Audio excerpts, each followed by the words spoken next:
For those of us present for this webinar who don't live in Australia we have the custom of acknowledging our First Nations people before we start anything. And so I'd like to do that. I'd like to acknowledge our First Nations people, the traditional custodians of the land on which we are gathered. To acknowledge our gratitude that we share this land today, our sorrow for the costs of that sharing, and our hope that we can move to a place of justice and partnership together. And a prayer to begin the webinar. This is a version of the YCW prayer. In the name of the Father, and of the Son, and of the Holy Spirit. Amen. Lord Jesus, I thank you for this day. I offer you all my work, my hopes and struggles, my joys and sorrows. Help me and all my fellow workers to think like you, to work with you, to live in you. Help me to love you with all my heart and serve you with all my strength. May your kingdom come in all our places of work, study, and leisure, and in all our homes. Give me the courage to challenge what is wrong and keep me faithful to the ideals of the young Christian workers. May those who have suffered for what is right and all who have died share the happiness of your kingdom forever. Mary, Queen of Apostles, pray for us. Saint Therese of Lisieux, pray for us. Saint Joseph the Worker, pray for us. I'd like to welcome you on behalf of Stefan to this webinar. Stefan will present it on the life and work of Marc Sangnier and Sillon. I'm sure you are well aware of all the achievements of Stefan. I certainly regard him as being, I suppose, my expert, my go-to person on anything that relates to Cardijn and the Cardijn movements. He constantly astounds me when I put to him a point of view from something that I've read, or even something that he's sent. And he'll come back straight away with other sources drawn from a voluminous a set of resources relating to Cardijn and the work of the Joseph movements. And with very nuanced readings of texts that certainly have helped me to understand and appreciate the work of Cardijn. And so I would expect that the same will happen this evening, or this morning for some of you, with a presentation given by Stefan. So over to you, Stefan. Thank you. Thank you very much, Pat. Allow me first, before I start, just to share the screen, which I'll be using for the presentation. I hope in a second you'll all be able to see that, and I'll turn it into a slideshow. Yes, I think you can see it now. Yes, it really is a great privilege for me to be able to present this webinar today. And just as we've acknowledged Indigenous people, for me, this is really a kind of acknowledgement of Marc Sangnier, a figure who's largely forgotten, even in France, and almost totally unknown, except among specialists outside of France. So here's my acknowledgement today of his life and work. And I actually first literally kind of stumbled across the life and work of Marc Sangnier one day at this magnificent Catholic bookshop in Paris, Le Procure. I'd heard of Sangnier and the Sillon as a sort of a back, and I was looking for some background reading on what came before the YCW, and I found this book by Madeleine Barthélemy Madol giving his life story. I was riveted from about the first page that I opened, and by the time I got home on the train, in fact I almost missed my stop, I was wondering to myself, how did I not know this before? How did I not know this story before? And really, actually, it's now, that was in 1994. I've really spent the last 29 years trying to learn more about this story and hopefully to share it as I'll do tonight. For those of you who know Paris, you might be interested to know where much of it took place.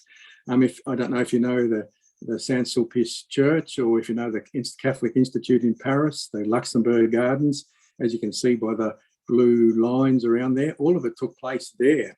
In fact, it was the culmination of roughly 50 years of preparation and social action in that area, including the foundation of the St. Vincent de Paul Association, which was started by Ozanam, also in that area and very relevant to this whole story as a precursor.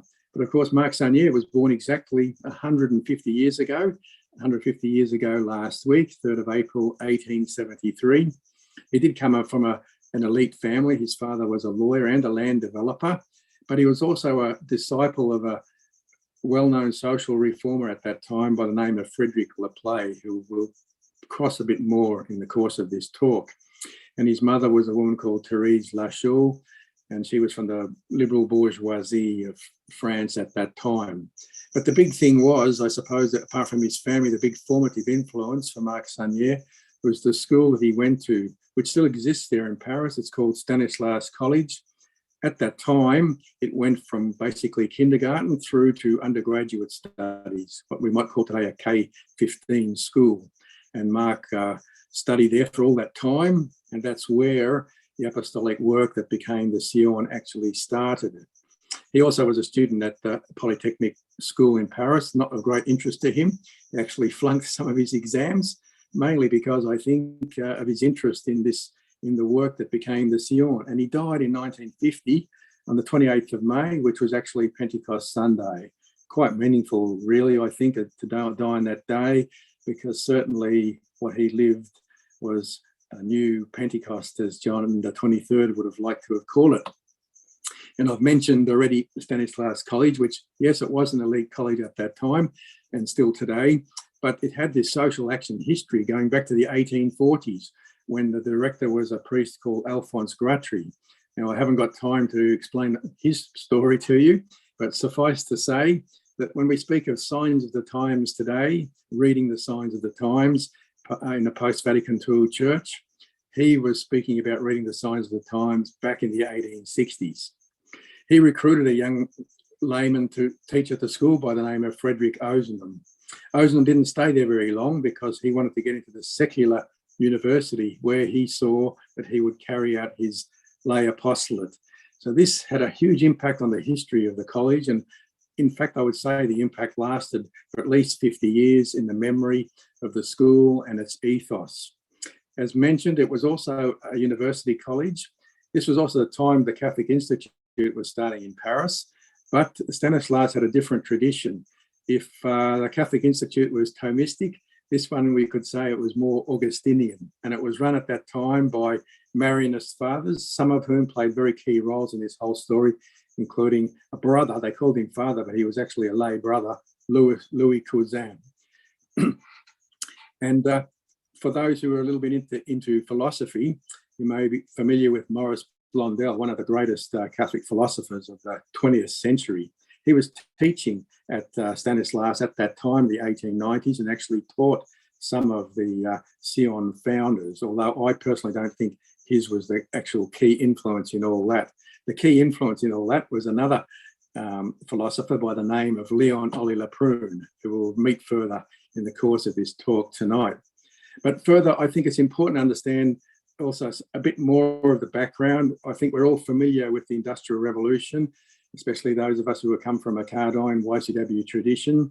And you'll notice here that this story starts in the 1890s, and Pope Leo had published the famous encyclical Rerum Novarum in 1891, which had caused, to say the least, a buzz in the church at that time. However, there was a second encyclical, also by Leo XIII, which is very important for the French, in 1892, and it was called Au milieu de sollicitude, in the midst of our concerns. And the objective of that encyclical was basically to appeal to the French Catholic people to tell them, look, it's 100 years now since the French Revolution. There's no going back to the royal system that existed before, accept the new world that you're living in, that we're living in, and play your role as Christians in that world.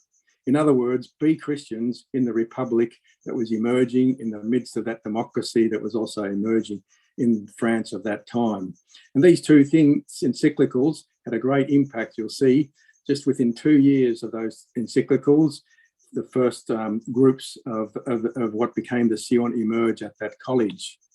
Now, the key figure, in my opinion, in this was Leon Ollie Laprune, who was actually lecturing at the École Normale Supérieure, but he was invited because he was a great social activist in the tradition of Frederick Laplay, and he was invited to address the leaving students in the prize-giving ceremony. And you'll see what he says there if you extract from his talk. Your honour will be to understand the social question that torments our time and to contribute to solving it. History appears to be democratising, he said. And the way, what that requires is not a levelling down, but a lifting up of people's minds and souls. And look at this at the end, he says. What this implies is we need to have people who are capable of seeing clearly, of judging, and of concluding. This was what the lesson, the message that Leon Ollie Laprune was telling to those young students, those 20-year-old students at Stanislas in the summer of 1893. So it's no surprise, well, actually, I just mentioned this too. He died sadly 5 years later, Leon Ollie Laprune, and the Zionists recognised his influence. They say even from the beginning, he was accompanying them and with his friendship, and also he recognised in their work something of his own spirit, which I also believe is completely correct. But what happened is interesting. Within weeks of him giving that talk, when they all started the new year of classes in September 1893, Marc Sangnier brought together a number of his fellow students in the crypt, a subterranean basement, where they started to discuss all those issues of the social question with the conviction that, as Ollie Laprune had suggested, they needed to do something. They were proud to say they didn't really have a fixed program. In fact, they tried to define themselves differently from other existing study circles of the time, which took a rather rigid kind of approach in sort of reading maybe perhaps social encyclicals and seeing how to apply them. Rather, they wished to start with what was happening in the world. And the other specific thing that was kind of very important among them, they were proud to call themselves ardent Democrats, so following exactly in the line that Leo XIII had asked Catholics to do. And the Ozone tradition is important here too, because from the beginning, they sought not only to reach out to their fellow students, their elite students, they sought also to reach out to young working class teenagers who in the area, who gathered in a church framework in youth clubs that often existed in the parishes. So from the beginning, they sought to reach not only students, elite students, but also young workers, and to seek to involve them in those big questions that they were trying to address. It's very interesting too, within one of their first initiatives, in fact, was to create a magazine, which was actually in the beginning a literary and philosophical magazine, occasionally with an article about what we now call Catholic social teaching. But in the beginning, I won't say it was anodyne, but it lacked the dynamism that it would later take on when they turned it into a tool of the movement that would emerge from the first and later study circles that they started. Because so successful was that study circle that as they left college each year, they went and they started similar study circles wherever they happened to be, at universities, workplaces, across France, in fact. And by 1899, they'd taken upon themselves the objective of a campaign to launch further study circles targeting students and young workers, which began to multiply across France. And as you'll see here in the second point there, the thing that was different about them was that they saw themselves as being their own educators, a self-education process that would lead to their groups becoming hotbeds of life and action. And they did. And it's very interesting to see how Marc Sangnier describes that in 1899. He says, and you'll see again, the echo of Leon Ollie Leprune and the foreshadowing of what Cardijn will say later. Every citizen must know the state of the country when it's bad, and when it's bad, he must seek solutions, and finally, having found the solutions, he must implement them. He must act. This really, we can see, even if they didn't have the term Siege Act, you can see it emerging from these groups that they were setting up. It's important to say too, it's not just the simple Siege Act. They really had a philosophy. Marc Sangnier himself was a student of philosophy. And if you look at some of their slogans, you can see the Aristotelian or even Platonic origins of some of their slogans. The Sillon is a life. Well, I'm not sure which philosopher that is, but the Sillon is a friendship. Of course, for Aristotle also, friendship was a great virtue. You need to seek the truth with your whole soul. A whole integral challenge and task they took on. And actually this too, the developing of a common soul, a sort of community spirit, communion we might say today, which is also an Aristotelian conception. They brought that into as part of their objectives. So that was sort of the philosophical background to the different things that they tried to do. They set up inquiries on particular issues. For example, those issues that affected young people in those days, for example, bullying in the military, lots of different issues, cooperatives.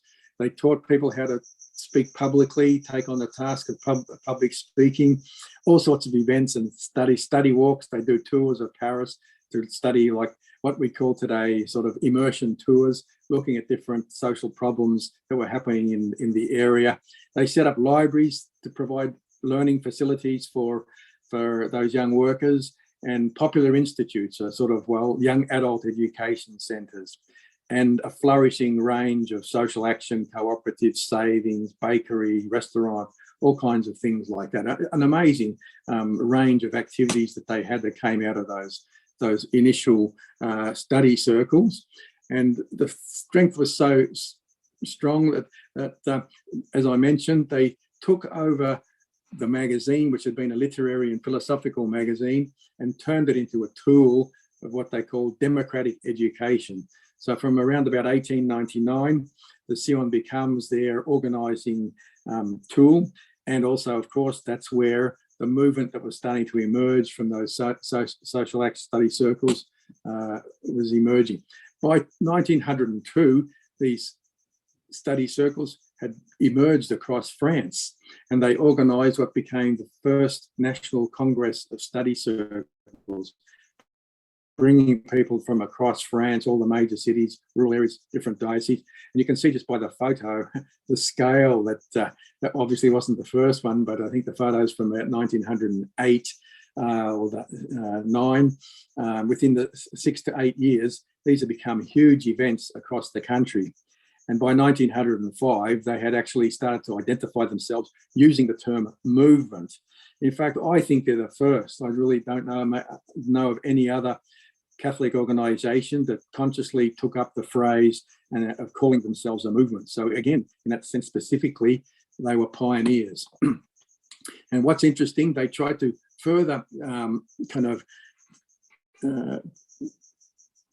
let's say, theorise their objectives. And around about 1905 and 1906, they developed this definition of democracy as the form of social organisation that tends to maximise the civic consciousness and the responsibility of each person. In French, the word conscience, actually it has a double meaning in English. It means both conscience and consciousness. So consciousness meaning awareness, but conscience also having a moral dimension to it. And you will see across the whole history of the Sillon, and this becomes part of their legacy right up to Vatican II, this concept of democracy as raising consciousness, and the responsibility of each person, not just voting in an election every 3 or 5 years or whatever it may be, but active participation in the democratic life of society. And this is what they sought to promote through their groups. Even they developed methods. They start to put words into what they were doing in those study circles. In fact, they say very clearly, they took the method I've mentioned earlier, Frederick Laplay, who'd developed this method of social inquiries, basically applying scientific principles to the study of social problems and then looking for solutions. The difference with what the Sillon did was, instead of external observers or kind of social workers acting on the problem, it was the young people in these groups themselves that start to do these inquiries and studies. So therefore, they were raising their own awareness and starting to take action themselves. This self-help, self-directed action, which of course, if you see this too, this also will become a characteristic of the YCW around about 20 years later. Louis Cousin, the brother who worked very closely with them on this, he even says, look, it's no longer external observation, it becomes consciousness. I think it was in the 1960s that people started to talk about consciousness raising, but actually this is precisely what they were doing in the 1900s and exactly how they described what they were doing. It's amazing, really. But as I said, it also had a philosophical basis. Today, I think we call it democratic virtue ethics, because their objective through all these methods was to promote democratic virtue. Even the C. Judge Act, in the mind of Leon Ollie Leprune, was borrowed from Aristotle.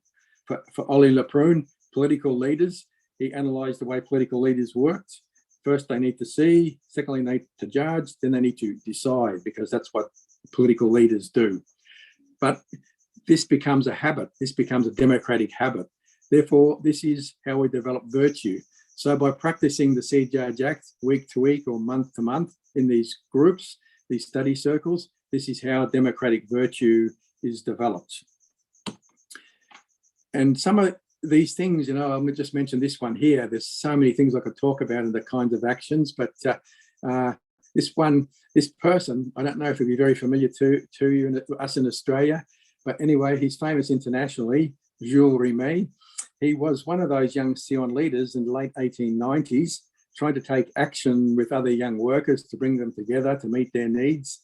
He started a football club. 20 years later, after World War I, when even if arms had been laid down, countries were still enemies of one another, he proposed the holding of a World Cup. And today, of course, we know it as the FIFA World Cup. But you may be interested to know that in the mind of Jules Rimet at the start, it had an apostolic aim, which was to bring together the warring nations who'd fought together during the First World War. So, of course, this is kind of a rather exceptional action, but it also illustrates the sort of things that came out of the Sillon of that period. I will mention here too that I've spoken about men so far, young men mostly. They did develop, and unfortunately, I don't think this hasn't been researched enough, but what they call the Sillon Feminine did develop by the late before 1910, especially in the eastern part of France. This young woman called Marguerite Renard. It's interesting too, the way, actually, she's almost a little bit critical of the male leaders of the Sillon, who sometimes she thought were looking for kind of grand standing actions. She thought it was more important to start with the personal action. And this too, I think, is very interesting from the point of view of the YCW, because actually, in a sense, you can also see later when the YCW starting with young workers. In fact, Cardijn started with young women workers. This more is the model that actually was the beginning of the early YCW before they moved into the great bigger actions. By 1907, and this perhaps is what Marguerite Renard was speaking about, they'd been taking social actions. They developed all these cooperatives. They'd reached out to all these Catholics across France. They started to, many people who weren't Catholics started to be interested too, Protestants. So they also started to reach out and help people to start study circles among the non-Catholics and Protestant groups. Now, this rapidly became a hot potato because they weren't Catholic anymore. And the second thing that became an issue at that time was that this was a lay-led movement that now extended across France, had even reached into Belgium and into Switzerland, and it was led by a layman. How can this be? Are bishops no longer kings in their own diocese? This literally was the issue that posed itself for many of the bishops in France. They felt themselves put out by some guy from Paris who's leading the young men of his diocese, and not only the young men of his diocese or women, but also the seminarians. Bishops, they felt they were losing control. The other big thing that happened around 1907, after carrying out all these economic initiatives, cooperatives, social actions, they're lay people. Why would they not start to become involved in political action? On the contrary, they saw that as part of their vocation. And again, this became a political hot potato in the church. And they started to develop enemies, particularly among the right-wing Catholics, many of whom had gathered around a movement called Laxague Française, a very nationalistic, from today's perspective. We'd also probably call it a somewhat racist institution, which also has its legacy in France as well. And this caused tremendous tensions inside the church, and started to cause great problems for the Sillon as enmity developed around them. And to add to the fire, in 1908, 1909, they started a campaign to have Marc Sangnier elected to the French National Assembly. He wasn't elected, and their aim wasn't to be a political party in the sense of controlling the parliaments or the National Assembly. Their aim was to bring the Sillon educational techniques into the parliament. So basically to influence opinion and to show a different way or another way of building democracy. That was their objective, rather than taking political power. But it caused huge reaction and problems for them. In this period also, they moved on. They already had I think it was a weekly, I can't remember if it was a weekly or a monthly newspaper called L'Éveil démocratique, the Democratic Awakening. By 1910, they were moving to launch a daily newspaper. Imagine that. It's hard to imagine even today, launching even an email newsletter on a daily basis. And they were preparing and taking subscriptions to buy the machines to print and distribute a daily newspaper, which actually they did end up launching soon after in 1910, which shows the scale of influence that the movement had developed in that time. But as I mentioned, there was tremendous reaction building to this from Charles Maurras, the leader of the Action Française, who was also a royalist, so basically not accepting what Leo XIII had said, but wanting to return to the pre-revolutionary days. And people started, as they still do sometimes, complaining to the Vatican. And they did get support there. And there's this famous statement that you can see down the bottom by Monsignor, who's kind of somehow become a little bit influenced. Marc Sangnier is like a mollusk that needs to be crushed, because if cut into pieces, the pieces will live on and multiply in an even more unhealthy way. Wow, what a staggering statement. It's incredible. But this was the attitude coming from the Vatican at that time under Pius X. And strangely enough, in the way that the high priest said about Jesus, one man needs to die so that others may live. The strange thing is in a sense, Bernini was right, because we'll see what happened was the Sillon, it wasn't crushed. And in fact, it did develop into a range of other movements later, which we'll speak about in a few minutes. Yeah, but all this came to a head in 1910. And however the internal politics of the Vatican was, Pius XI was moved to issue a kind of encyclical letter, another letter to the French bishops, criticising the Sillon. You can see the sort of things that he says there. Priests lowering the dignity of their priesthood because they're not running the groups, lacking a hierarchy, bringing socialism in its train. The breath of the revolution has passed this way. But the big problem, as I mentioned, was the movement was escaping the jurisdiction of ecclesiastical authority. The French bishops no longer had control. So Pius X asked the leaders to resign. A lot of people, probably even Pius X himself, may well have doubted whether they would do so. But the Sillon leaders had prepared themselves for this eventuality, and they had already decided that if and when such a thing came down, they would resign. And on the spot, they all resigned. Now, of course, Pius X thought that the movement would be handed over to the bishops, who would continue the movement and control it. But of course, most of those bishops that criticised the Sillon, they weren't really interested in the Sillon. They were opposed to the Sillon. So actually, even if they theoretically had control now, they had really no interest in continuing the movement. And the result was that the movement died almost overnight. There were some remnants that continued under the name of the Sillon Catholic, which existed under diocesan authority, but it lacked the dynamism that the movement had under Marc Sangnier.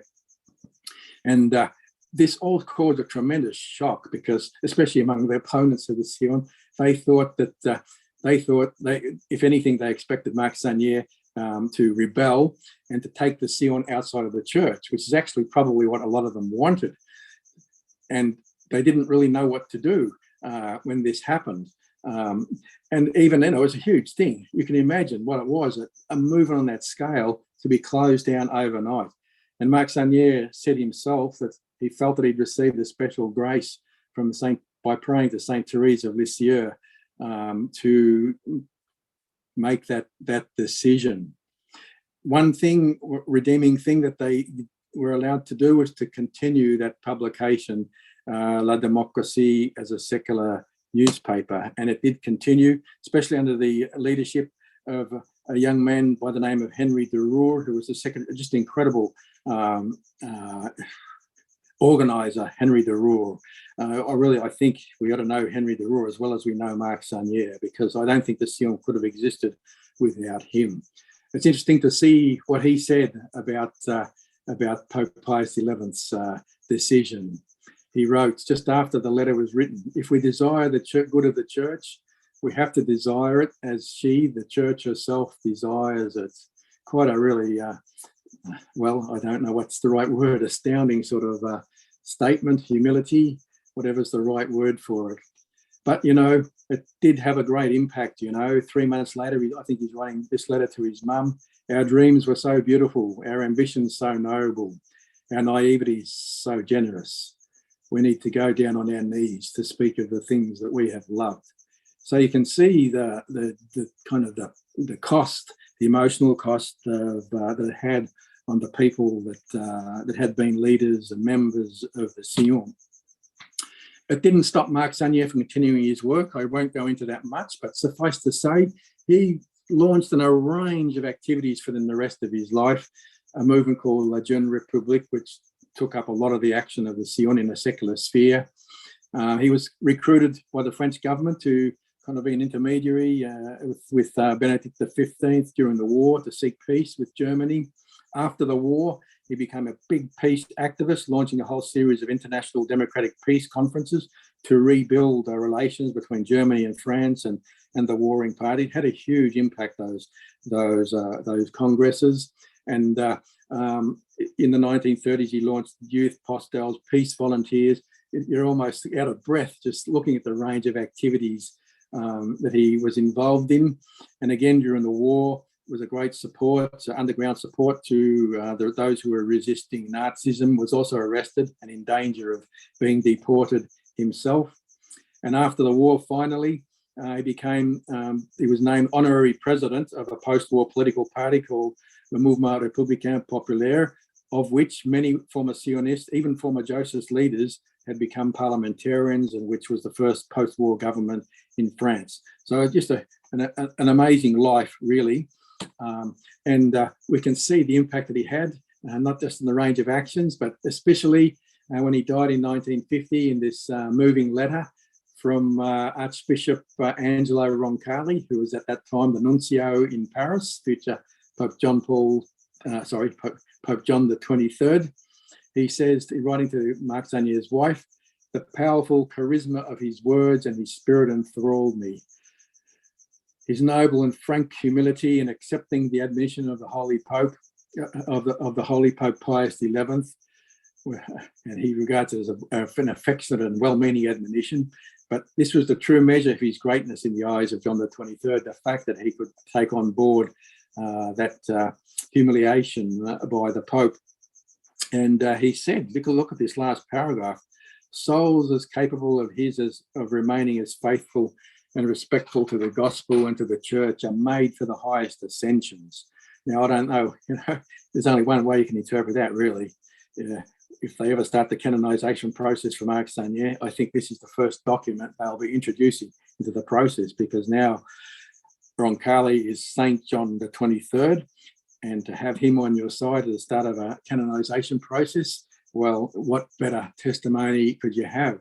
But again, it's just an illustration of the influence and the incredible influence that Marc Sangnier and the whole movement had on his generation. And of course, you know, across the border, this is the second part of my talk, there were young priests. There was a Sillon in Belgium, actually in the city of Liège. There were some kind of Sillon type of groups also in the Flemish part of Belgium.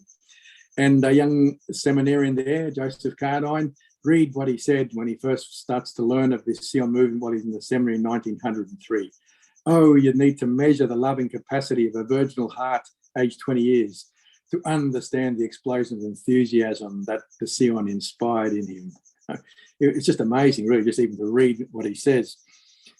And he, in some of his letters around 1906, he'd heard that there were plans to start the Sillon in the Malines diocese, which didn't eventuate, but he was looking forward to that possibility of that happening.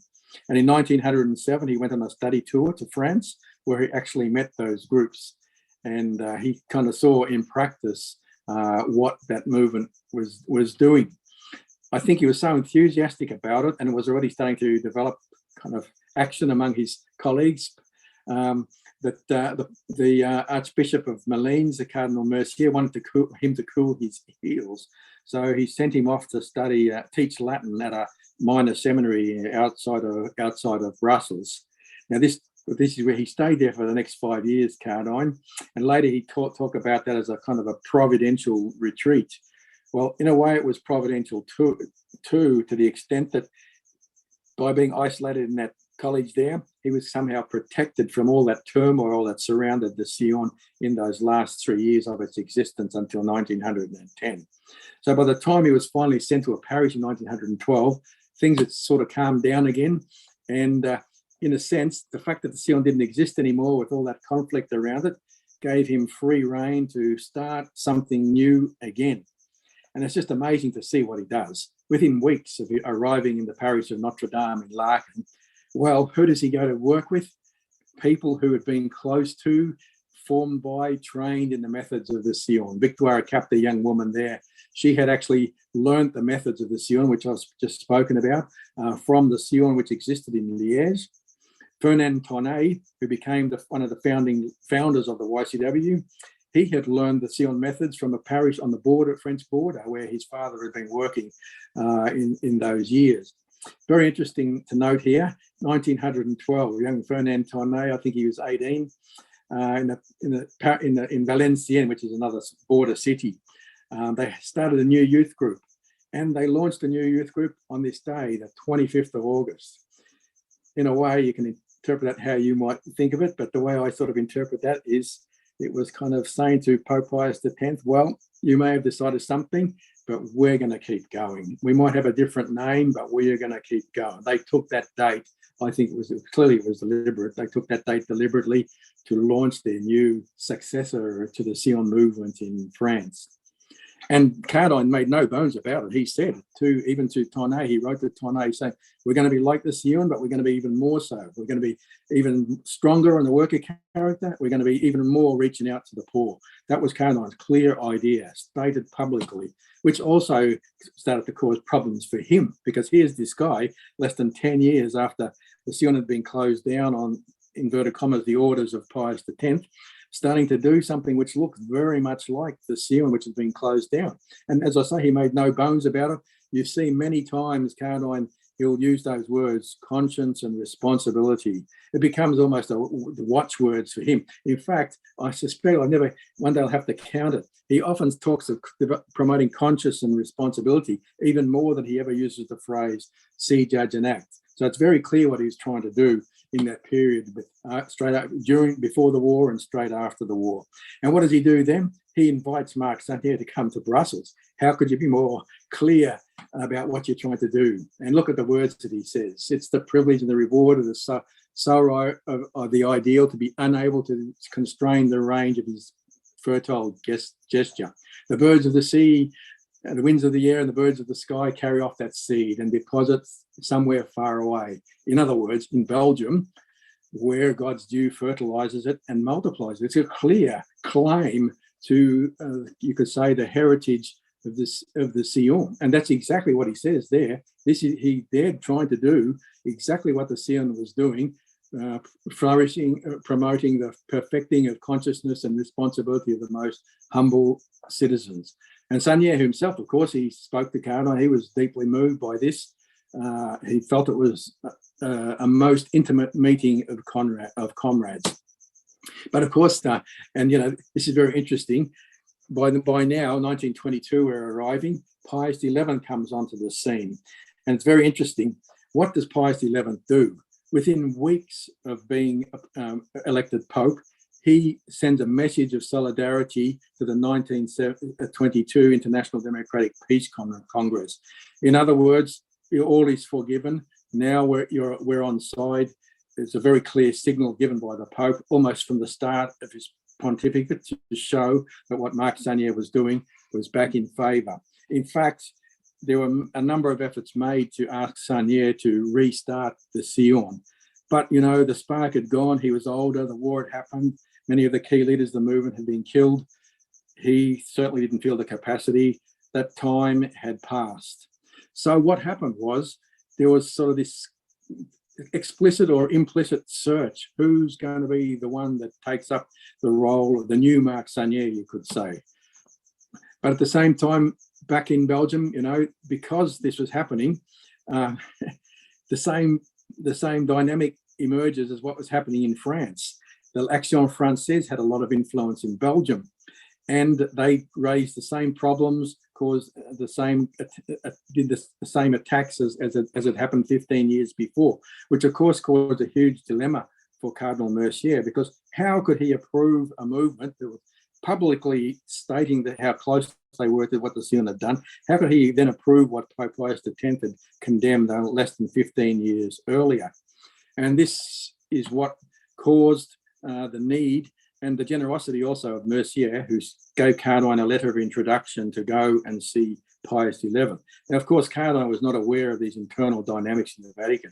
He just thought he was going to go there last chance to save his embryonic movement. But it's very interesting.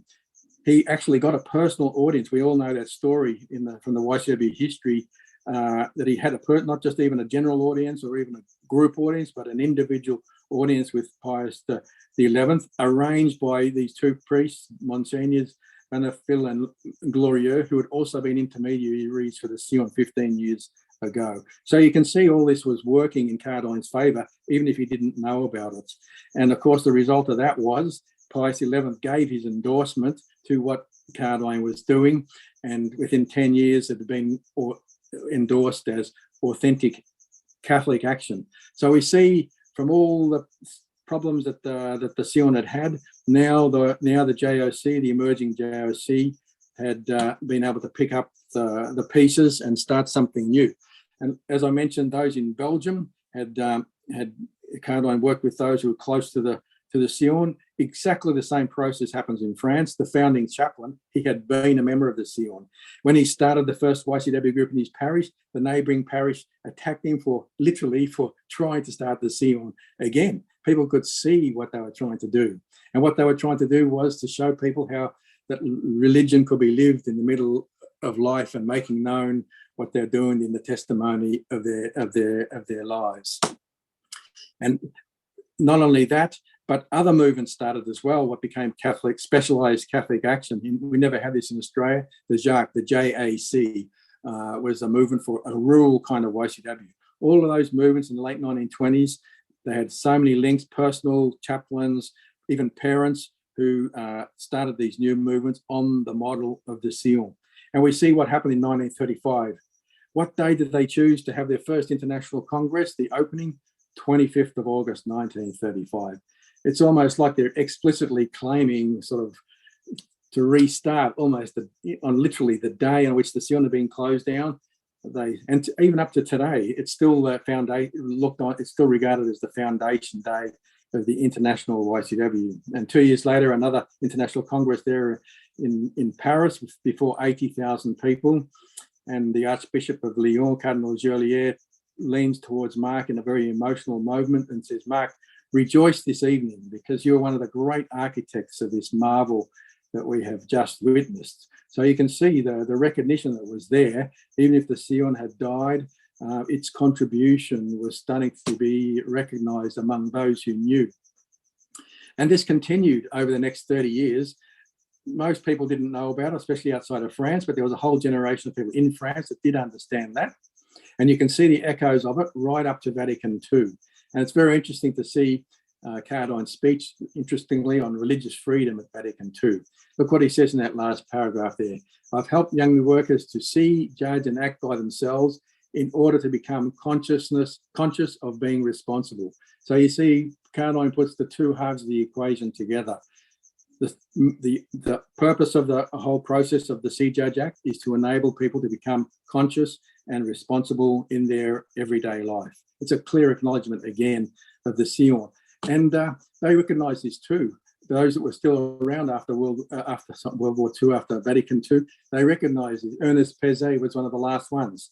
He wrote, "We knew we were right. We thought it would take 100 years for it to be recognised, but it only took 50. So, you know, it was an endorsement delayed by 50 years. But, you know, Marc Sangnier wasn't there to kind of reap the rewards of all that.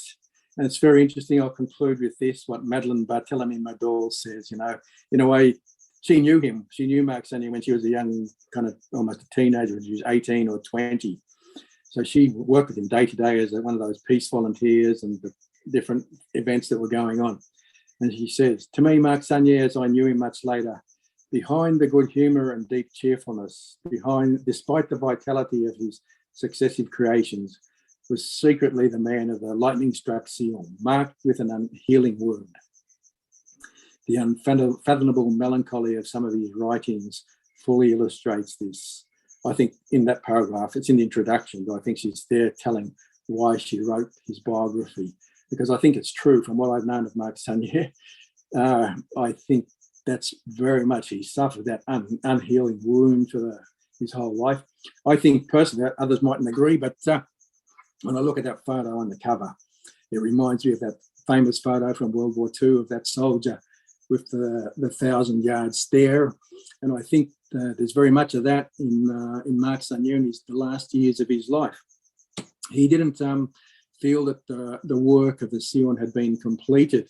And he said it almost just a couple of weeks before he died. The Sillon's work is not yet finished, which I don't think he was saying that in a way of being disappointed. I think he was saying it in a way of a challenge for the future. And I think that's the challenge that I'd like to leave with you today. Thank you very much.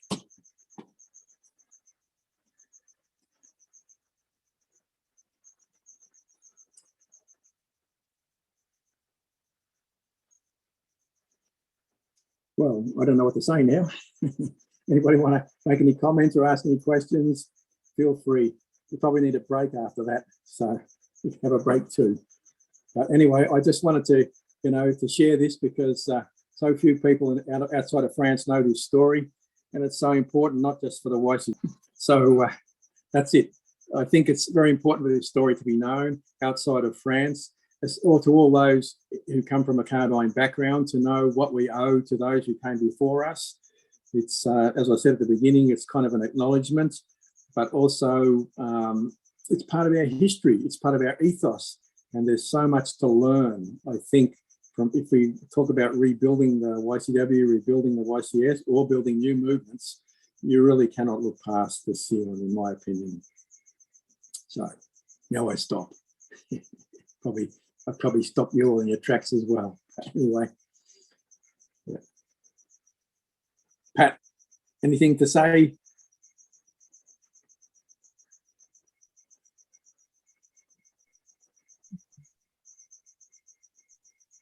Or maybe Dominique, if you'd like to say a few words, Dominique, feel free to jump in also.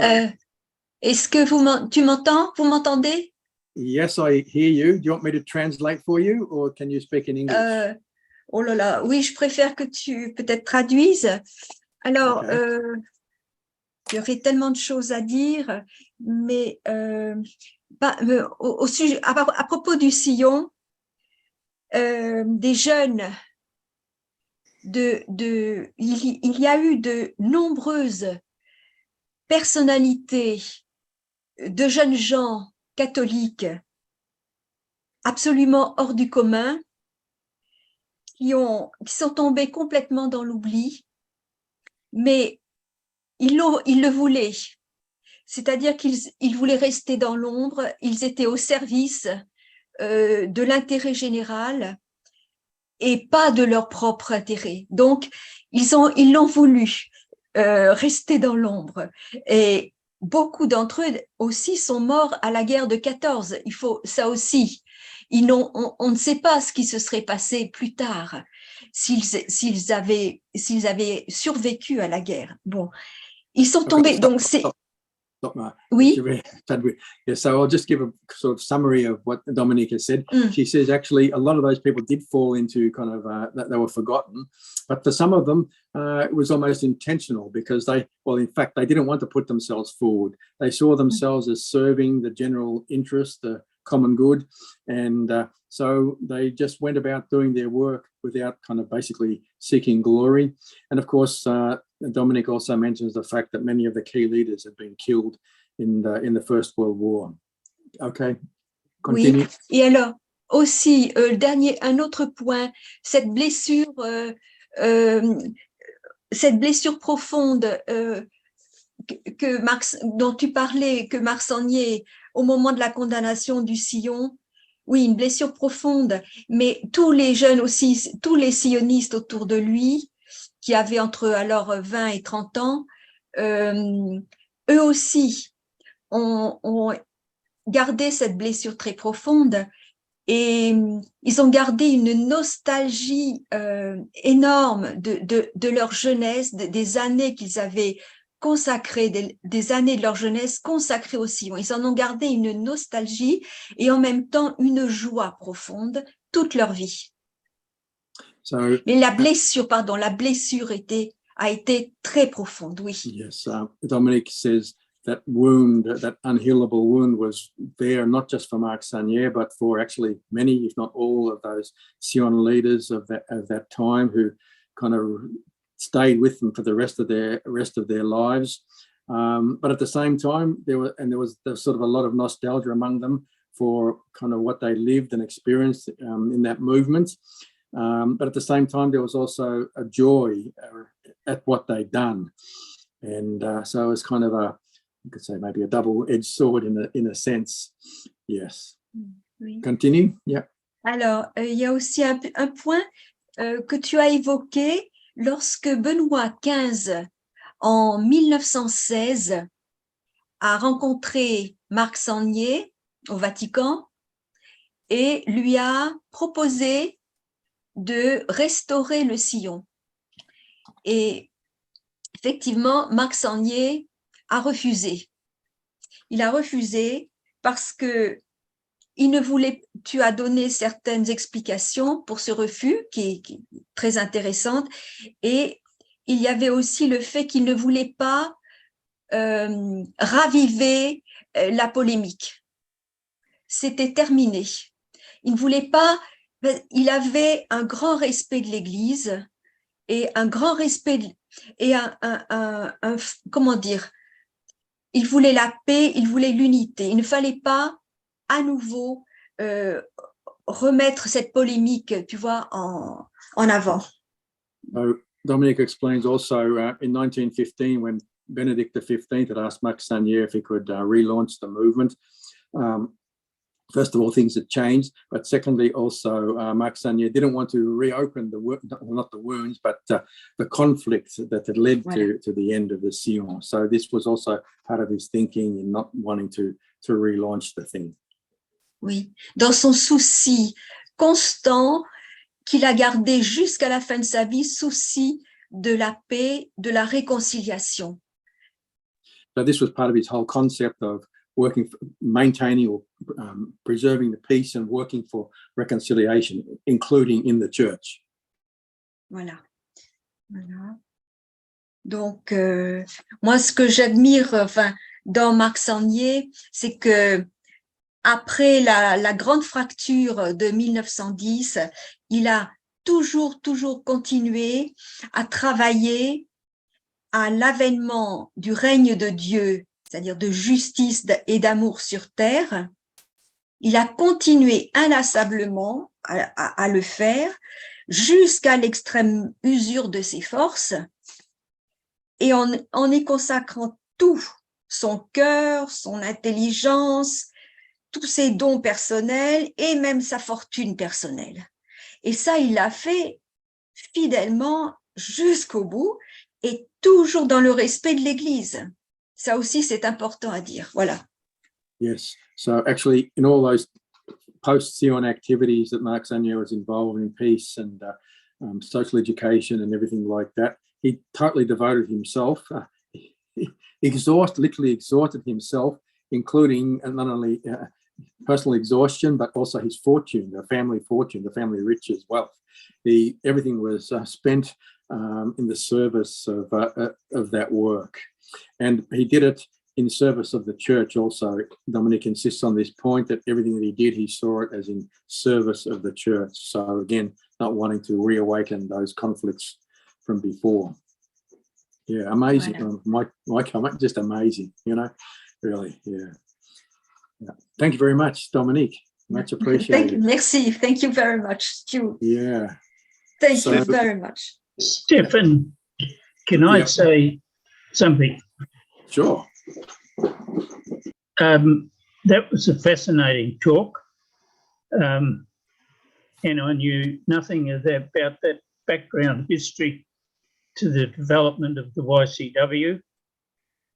But as Dominique was saying there, the fellow that you've been talking about was acting for the church and in line with the church's teaching. And Cardijn used the young people as the apostles to the young people. But in Australia today, the church has alienated the young people, and the prospect of having them rally to stand up for the principles that Marc did and being able to look upon the fellow young people as sharing their same views to support the movement, I think is pretty remote. Now, I know that's a very pessimistic view, and we've still got a battle on, but I think it's a very big battle that we've got. Alors. Yes. Thank you, Mick. Oui. Do you want to say something, Dominique? Yep. Oui. Une chose que j'ai relue dernièrement, qui m'a été transmise, c'est que Marc Sangnier était très conscient de ce qui se passait dans l'Église et il était lucide, il était conscient. Il n'était pas soumis à l'Église, il l'a respectée. Alors, il disait qu'il fallait travailler quelquefois avec l'Église, quelquefois, mais jamais contre. Alors, c'est très subtil. Si tu peux traduire, c'est très subtil. Yeah. Okay, yes. So Dominique makes the point that on the attitude of Marc Sangnier, that he always talked about working with the church, but never against the church. Sometimes with the church. Yes, he was happy sometimes with the church. Okay, that's an important point. Il était très conscient des problèmes au niveau hiérarchie, au niveau, etc. Il en était très conscient. Yeah, Mais he was very conscious of so many issues and things that were happening in the church. So he was very lucid on all those issues. Yeah. Stefan, DSC, we're dealing at an era in the world. We had the First World War. We had youth required to be involved in that. And then we had Hitler's Youth League leading up to the Second World War and all that. I assume that could have had some concerns by bishops and others on any youth group getting involved in things. Is there any information along that line that's available? They were worried about the youth organising. Well, anyway, the Sillon was basically before all that, but their conflict was with this. When I say it's not just right wing and left, sort of left wing in Australian political terms, it's extreme right wing, these groups. In fact, you could probably it's kind of Trump sort of right wing. People that actually, speaking of respect of the church, that kind of basically use the church for their own political purposes. That is kind of what the Action Front, this sort of thing was doing. But the problem was at that time, it's a bit like in the USA now. I think it's very relevant actually of what's happening in the USA. It's the dynamic to me, it's quite similar to what the Sillon was facing at that time. So you've got the bishops kind of, or not all the bishops, of course, but you had many bishops supporting these groups, which explains some of the conflict. And then Pius XI comes along. In a sense, he's kind of a little bit like Pope Francis, and had a new sort of way of dealing with things. But I'm not even sure if I can answer your question, but that's all I can say. But Mick, I should take up Mick's point. Maybe other people want to speak to Mick's point as well. It's true, what do we do today for young people? What can we do? We here in this event, we're not young. We're young at heart, but not young in body. Well, I don't know. The only thing I can say is, at least one thing we can do, I try to do myself, is we've got to keep this memory alive. It's like a fire burning. It's like how can people start something new without knowing what the heritage is? I mean, would the Jesuits let Ignatius's writings and things be lost? Of course they wouldn't. So this is kind of our heritage, the Sillon and what Cardijn did. So even the Jesuits, they got wiped. The Pope abolished them for a number of years back, I think the 18th century. But because they preserved sort of all that stuff, when 50 years later, when another Pope came along, they were able to start again because they preserved. So kind of that's only one level. That's not going to solve the problem of young people in Australia today, but at least I think we have to do that. Stefan, the Vigil liturgy celebrating the resurrection, the coming to life of our Saviour, and we have a reading in that liturgy from the book of Exodus. And as that's read, it seems as though we're almost celebrating the slaughter of the troops who rush into the walls of water, and then Moses stands there and closes them down. And the reading goes on to talk about how all of those soldiers who were doing their duty were killed. And it's as though they're sort of being excited about that, and that was good. And the detail of talking about the death of the soldiers, the horses, the ruination of the chariot. Is that an appropriate reading to have in a liturgy where we're celebrating the resurrection of the Saviour who brings life back to the world? I think we got it wrong, and we've got a long way to go to get it right.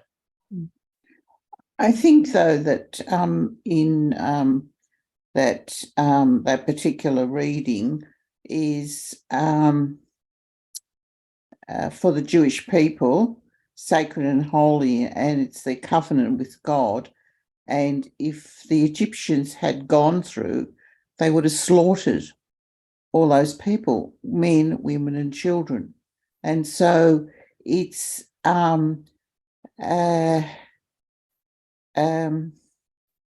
tragic that they were all killed, but it would have been tragic too for all these people who've been in captivity and who become freed. The Lord had freed them. And so I think that, for the Israelites, that was a resurrection experience. And they celebrate that. They've just had their Passover on the 5th, I think it was, of April. And so it's, I understand, it's just, all death's tragic, all killing, and those soldiers, it's tragic. But it was tragic, the people, they were enslaved and they were in captivity. That was tragic too. And so, actually, it's interesting on this point, the whole peace and war issue, because actually today actually turns out to be the 60th anniversary of Pacem in Terris, John the 23rd's encyclical. So maybe that's one thing we can take up as an action out of this. What does that encyclical have to say to us today? I think there's a lot of things, because not just sort of conflict in the church, but war in Ukraine, Yemen, Myanmar. So really, a lot of those peace issues are not history, but current issues. And maybe, I don't know if this is the answer to Mick's question, in a sense, maybe they're the issues we have to be addressing. Maybe this is what young people want us to address. Maybe that's what maybe they're not with us because we're not doing enough of that. I don't know, but it's questions to reflect on. Yeah. The greatest war crime that has been perpetrated in the history of mankind is the atomic bombing of Hiroshima and Nagasaki. And when people say that, people immediately say, but if they hadn't done that, how many more people would have been killed because the Japs wouldn't have surrendered? But two wrongs don't make a right. And the fact that when we get rid of some evil person by improper means doesn't justify that, despite how much good it causes in other areas. Actually, Mick, the Japanese they were prepared. They would have stopped. They were prepared they wouldn't have continued during the war. All they wanted was for the emperor to be acknowledged as the emperor. And this was not agreed to. And so this bomb that was created and was dropped really was, there was no need for it. There was no need for those millions of people to be killed. There was no need for them all to suffer from the fallout. It was because of, I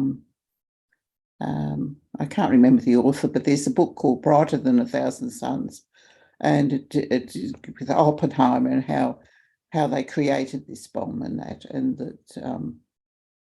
it was the Japanese were a spent force, and that's the only thing that they did want, was for the emperor to be acknowledged as an emperor. And that was the only reason. Yeah, thanks very much, Pat.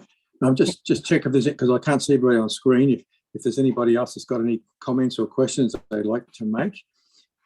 This is because this is your chance now. Hey, I think Kay's got a hand up.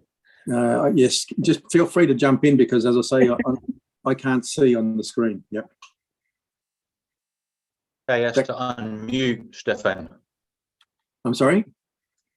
Kay has to unmute. Oh, Yeah. Thank you. Yes. Thank you. Yes, Dominique, you used the word nostalgia. nostalgia. Oui. And looking around the room here, I think we're all capable of deep nostalgia. And Sillon may have been, the first use of the word movement. I appreciated that because since then, we have had many movements in very many spheres of life and of society. And some years ago, someone was saying, movement, give movements 10 years now, and then they're over. And that was quite a pragmatic sociological thing. Even religious life now is in demise, diminishment, etc. But we don't look at it like that. We look at it as like the transfiguration, or after the resurrection, as a transformation and something that has begun. It's like the light that Sangnier lit. Actually, it never goes out, the eternal flame, so-called. Like my association with young Catholic worker had hardly begun, really. I was a schoolgirl and we dipped our toe into it, and then there was an opposition then. There's always this opposition, ecclesial opposition, and the bishops of New South Wales created a youth movement. What did we call it? Oh, Lord, I've forgotten it. I said it before. A youth movement. Because YCW was getting its foot in the door and being picked up in schools. And that same threat that felt back in the early days was felt again. And so I never had anything much to do with it then. And yet, funnily enough, through my life, I have met people, and I can see a name here now tonight, met people full of the fervour of social justice who had their beginnings in YCW. And the fire doesn't go out, the embers are there. And there's always the hope of resurrection, the hope of transformation. Because did I not read that even YCW or Justice in France has some kind of partnership thing with Caritas? Is that right? I don't know if they have a partnership with Caritas, but they work together with other movements. There's a children's movement, which is kind of like a youth YCW, so a high school version, you could say. They're part of what they call the worker mission in France. I don't know specifically if they have work with Caritas. Yes. Yeah. So the fire spreads, even though we might forget the hearth from which it emanated, and that's the way it seems to go. And so the furrow just gets longer and longer and longer, and the seeds of the past, which we think have died, but the new seeds are growing up in the furrow. And yes, so anyway, that might all sound very enthusiastic or something. That's beautiful. Thank you. Beautiful. Merci. J'ai parlé de nostalgie tout à l'heure. Oui, tout à l'heure, oui, la nostalgie. Sorry, comment Ah, pardon. Qu'est-ce que tu veux dire, Dominique? Alors, oui, c'est le terme de nostalgie qu'ont gardé beaucoup d'anciens sionistes, mais aussi, alors je ne sais pas si j'ai bien compris ce qu'a dit cette dame, je ne sais pas si j'ai bien compris ce qu'elle a voulu dire. Mon anglais n'est pas formidable, mais après le Sillon et jusque dans les années 60, tous ces anciens sionistes ou témoins de sionistes ont continué à vivre et à vivre de ce qu'ils avaient reçu au Sillon et en avoir beaucoup de joie et le transmettre à d'autres. Et donc, oui, la flamme a été transmise. Mais voilà. Yeah, Dominique says a lot of those former Sionists, they continued to meet together right up to the 70s or the 80s, and they were actually transmitting the flame. So they've actually kept the flame alive. Yes. Yeah. Mhm. Yes. Well, look, I'm Stefan, just can I have a thinking. Yeah, go, Mark. Go for it. Yep. Oh, Stefan, I really enjoy hearing about the Sillon and Aristotle and where the Sea Jack came from and all the rest of it. And one of the reasons that I enjoy it is because of the fact that I think we can all learn a lot from history, because history kind of repeats itself very often. And you know, when you think of all the politics that happened around about that time, they happened later as well. You know, the YCW was always in strife here and there, and in the 70s it was in strife again. And the one person who kind of managed to steer it like an absolute expert was Joseph Cardijn. I mean, he was just absolutely brilliant at, you know, working through all of this stuff and getting the YCW, you know, approved as authentic Catholic action, you know, by the Pope and all the rest of it. He was such a brilliant person, you know. And when you think of the Young Christian Workers, a bunch of activists, militants, they're going to be angry. They're fighting for stuff. They're doing, you know, they're doing redemptive action and all the rest of it. You know, it's like herding cats sometimes. No wonder they bloody annoyed everybody. This is what's going to happen. But you've got to not make political mistakes. And sometimes the YCW has made errors because of their youthful naivety. And you know, with that judge question about how am I part of the problem? You know, the YCW has made errors in the past, you know, when Cardijn hasn't been around to steer it. And just as an example, I come from Adelaide. There was a parish in Adelaide, wasn't that long ago, and they gave the YCW an office. So the YCW moved into this parish. It was a good parish, and they painted the office, and they got it for free, the car park and all the rest of it. The one thing the parish wanted was the YCW to start up a YCW in that parish. Did they do it? No, they didn't. They went off on some campaign, changing the world, fighting for whatever they were fighting for. And after a while, the parish said, well, these guys don't actually, they're not kind of looking after us. You know, we want a YCW in the parish. So guess what? They lost the parish.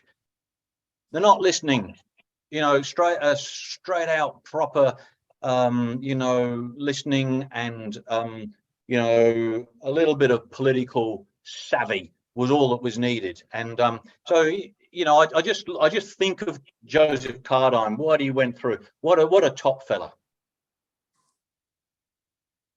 Oh, Yeah. one other thing too. Yeah. We're very grateful to Saint Therese of Lisieux for her patronage, but Australia has its own saint now.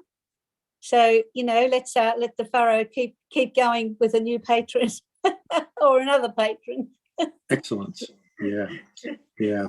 Well, look, yeah, I don't want to, unless there's anybody's got some, that might even be a conclusion. You know, let's place our work for the future in the care of our own Saint Mary MacKillop. So I think I'd just like to thank everybody for being with me tonight and remembering Marc Sangnier. And let's hope that the fire keeps burning and that we are able to identify some young people who'd like to pick it up and carry it forward. Thank you very much to everybody.